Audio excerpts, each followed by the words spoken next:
Hello, good morning everyone. আজকে আমি ইংলিশের বেসিক কিছু জিনিস যেগুলো আমাদের সকলেরই জানা প্রয়োজন।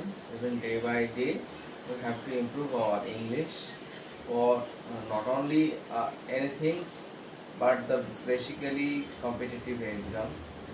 তো আমরা কম্পিটিটিভ এক্সামের জন্য ইংরেজি আয়ত্ত করি বটে, কিন্তু বেসিক ইংলিশ দুর্বল হওয়ার কারণে অনেক সময় প্রতিযোগিতামূলক পরীক্ষা থেকে আমরা পিছিয়ে পড়ি।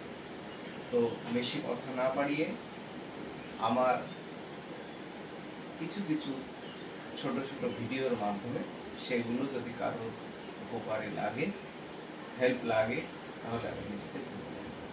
নাও স্টার্ট।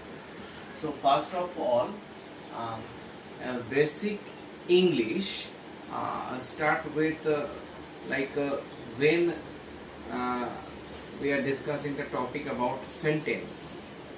বাক্য আমরা যে বলি, আমরা যে কথা বলছি, এই যে কতগুলো কথা আমরা শব্দবন্ধনের মাধ্যমে ইউজ করছি, তখন সেটা একটা যখন পূর্ণ একটা মানে দাঁড়াচ্ছে, একটা মিনিং দাঁড়াচ্ছে, তখন সেটা বাক্য। আমরা জানি ব্যাকরণগত দিক থেকে সেগুলোকে বাক্য বলে।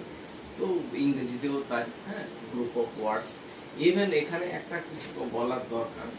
আমি রিসেন্টলি আপডেট রেন মার্টিনের একটা বইয়ে দেখেছি যে not only a group of words, maybe a single group of word may indicate or it assumes that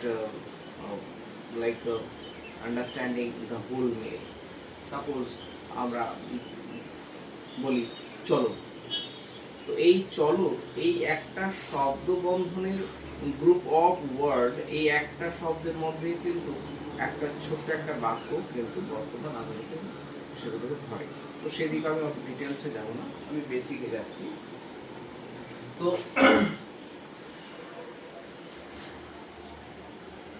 mainly sentence সাধারণত চার প্রকার হয়। আমরা যেটা বললাম যে sentence is a group of words which makes a complete sense. Complete sense হতে হবে, তবেই গিয়ে সেটা বাক্য হবে। আমি ভাত, আমি স্কুল, এরকম হলে তো সেগুলো সেন্টেন্স হয় না। সেন্টেন্স হতে গেলে আমার কথার পূর্ণ অর্থ যেন অন্য বুঝতে পারে, তবেই সেটা হবে গিয়ে সেন্টেন্স।